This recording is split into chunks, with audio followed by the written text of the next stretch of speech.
Hello मेरे प्यारे दोस्तों, कैसे आप सब। स्वागत है आप सबको मेरे इस किस्सानी चैनल में। और मैं आ गई हूँ इस कहानी का नेक्स्ट एपिसोड लेके। इस कहानी का नाम है माय न्यू रूममेट। तो कहानी ऐसे शुरू होती है। कमरे में थोड़ी शांति थी जब तक बेकी का फोन टेबल पर वाइब्रेट नहीं कर रहा था। स्क्रीन पर नाम उठा, माइक। बेकी ने फोन उठाने के लिए हाथ बढ़ाया ही था, एक झटके में फ्रीन फोन छीन लिया। बेकी ने कहा, फ्रीन ये क्या बदतमीजी है, मेरा फोन वापस करो। फ्रीन ने फोन की स्क्रीन देखी, उसकी आंखें गुस्से से काली हो गई। माइक का कॉल कट गया और तुरंत एक मैसेज आया, हे ब्यूटीफुल, कल रात का प्लान पक्का। फ्रीन का जॉ लाइन सख्त हो गया। उसने फोन को पिट पर फेंका और बेकी की तरफ बढ़ी। बेकी डर कर पीछे हटी, यहाँ तक कि वो दीवार से जा लगी। फ्रीन ने अपने दोनों हाथ बेकी के सर के दोनों तरफ दीवार पर टिका दिए, उसे पूरी तरह लॉक कर दिया। और फ्रीन ने कहा, ब्यूटीफुल, कल रात का प्लान। मैंने कहा था ना बेकी, इस कमरे में हर चीज मेरी है और जो चीज मेरी है उसे कोई और ब्यूटीफुल नहीं कह सकता। बेकी कहती है, फ्रीन वो सिर्फ मेरा एक दोस्त है, तुम इतनी पॉसेसिव क्यों हो रही हो, हम रूममेट्स हैं, तुम मेरी मालिक नहीं हो। फ्रीन ने एक कदम और आगे बढ़ाया, उसके जिस्म एक दूसरे से टकरा गए। तो फ्रीन की सांस बेकी की गर्दन पर लग रही थी, जो ठंडी होते हुए भी जलन पैदा कर रही थी। फ्रीन ने कहा, मालिक नहीं हूँ। फ्रीन ने अपना एक हाथ बेकी की कमर पर रखा और उसे अपनी तरफ और जोर से खींचा। तुम्हारी हर सांस पर मेरा पहरा है। तुम्हें लगता है मैं तुम्हें किसी और के साथ बांटूंगी, हाँ, शेयर करूंगी। बेकी कांपती हुई आवाज में कहती है, तुम मुझे हर्ट कर रही हो, छोड़ो मुझे। फ्रीन की नजरें बेकी के कपकपाते हाथों पर रुक गई। उसका गुस्सा अचानक एक गहरा डेंजरस अट्रैक्शन में बदल गया। उसने बेकी की चिन को थोड़ा सा पकड़ा और अपनी चेहरे के इतने करीब लाया, उनके होंठ बस मिलने ही वाले थे। फ्रीन ने कहा, हर्ट तो मैं तब करूंगी जब मैं माइक का हाथ तोड़ दूंगी। अभी तो मैं सिर्फ तुम्हें जता रही हूँ कि तुम सिर्फ मेरी हो। इस पूरे हॉस्टल में, इस पूरे शहर में तुम पर सिर्फ फ्रीन सरोजा का हक है, समझी। एक बार जो मेरे कमरे में आ गई वो हमेशा के लिए मेरी हो जाती है। बेकी की आंखें बंद हो गई। टेंशन इतनी इंटेंस थी कि उसे समझ नहीं आ रहा था कि वो डर रही है या फ्रीन का ये पागलपन उसे पसंद आ रहा है। फ्रीन ने बेकी के कान के नीचे हल्का सा किस किया, एक ऐसा निशान जो दिखता नहीं पर महसूस हमेशा होता है। फ्रीन ने कहा, उसको ब्लॉक करो अभी, वरना कल माइक को कॉलेज में देखने के लिए तुम तरस जाओगी। फ्रीन ने बेकी को छोड़ा, पर उसकी आंखों में अब भी वही टॉप डायनामिक वाली चमक थी। बेकी ने कपकपाते हाथों से फोन उठाया और माइक को ब्लॉक कर दिया। फ्रीन ने वही खड़े होकर देखा और एक विक्टोरिया स्माइल दी। तो अगले दिन ये इंसिडेंट के बाद बेकी ने तय कर लिया था, अब बहुत हो गया। फ्रीन का डोमिनेंस, वो पॉसेसिवनेस और माइक को ब्लॉक करवाना। बेकी को लगा जैसे उसकी अपनी कोई पहचान ही नहीं बची।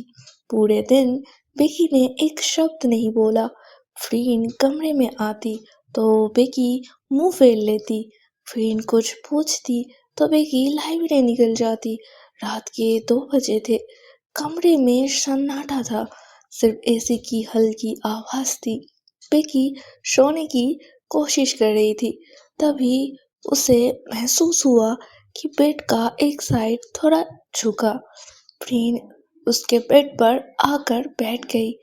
बेकी ने बिना मुड़े ही गुस्से में कहा, अपने बेड पर जाओ फ्रेंड, मैं तुमसे बात नहीं करना चाहती।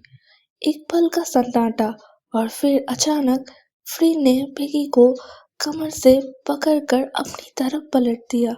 एक झटके में फ्रेंड बेकी के ऊपर थी।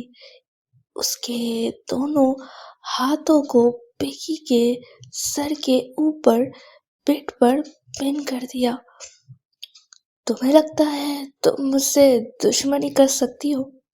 ये साइलेंट ट्रीटमेंट ये मेरे साथ नहीं चलेगा बेकी। फ्रेंड ने फ्रेंड की आवाज पहले से ज्यादा गहरी और खतरनाक थी।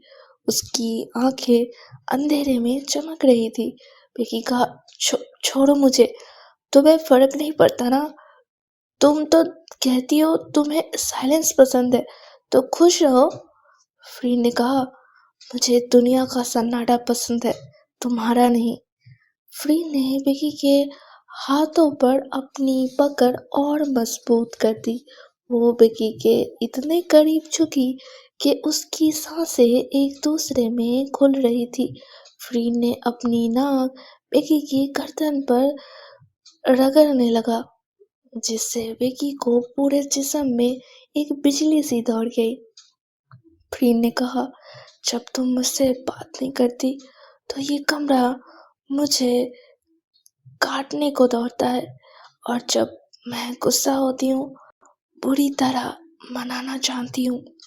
तो बेकी हाँफते हुए कहती, ये तुम क्या कर रही हो फ्रेंड, प्लीज।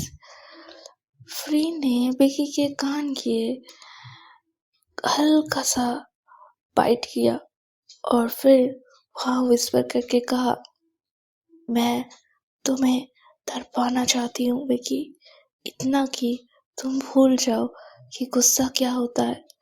तुम्हें लगता है तुम मेरे बिना रह सकती हो? देखो अपने आप को, तुम्हारा दिल मेरे टच के लिए रो रहा है। फ्रेंड ने एक हाथ छोड़ा और बेकी के चेहरे को बड़े प्यार से डोमिनेंस के साथ सहलाया। उसका अंगूठा बेकी के चिन वाले होठ पर रुका। माफी मांगो, बोलो कि तुम दोबारा मुझसे मुंह नहीं फेरोगी। बेकी ने कहा, नहीं, तुमने माइक के साथ जो किया वो गलत था। फ्रेंड की स्माइल डार्क हो गई। उसने बेकी के होठों को अपने अंगूठे से जोर से दबाया। गलत? मैंने तो बस अपनी चीज की हिफाजत की थी, और अगर तुम्हें दोबारा मुझे इग्नोर किया तो मैं तुम्हें इस बेड से बंद कर दूंगी, ताकि तुम कहीं जा ही ना सको। सिर्फ मैं और तुम, पूरी रात पूरा दिन, समझी? बेकी की हिम्मत टूट रही थी।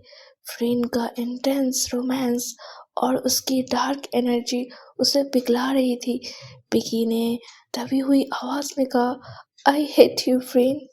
फ्रेंड ने बेकी के होठ के बिल्कुल पास रुककर एक ऐसी स्माइल दी जो बेकी की रूह तक गई। Hate me as much as you want baby girl, पर तुम जाओगी कहीं नहीं, क्योंकि तुम्हारी नफरत में भी सिर्फ मेरा नाम है। फ्रेंड ने बेकी को छोड़ा नहीं, बल्कि वहीं उसके ऊपर लेट गई, अपना सर बेकी की गर्दन में छुपा लिया। अब सो जाओ, और याद रखना, तुम्हारी हर खामोशी की सजा मेरे पास तैयार है। तो आज की ये कहानी का ये एपिसोड यही पे एंड होता है। आई होप सो कि आपको इस एपिसोड में मज़ा आया होगा। तो प्लीज़ चैनल को सब्सक्राइब करें and wait for the next episode. Stay tuned guys, bye.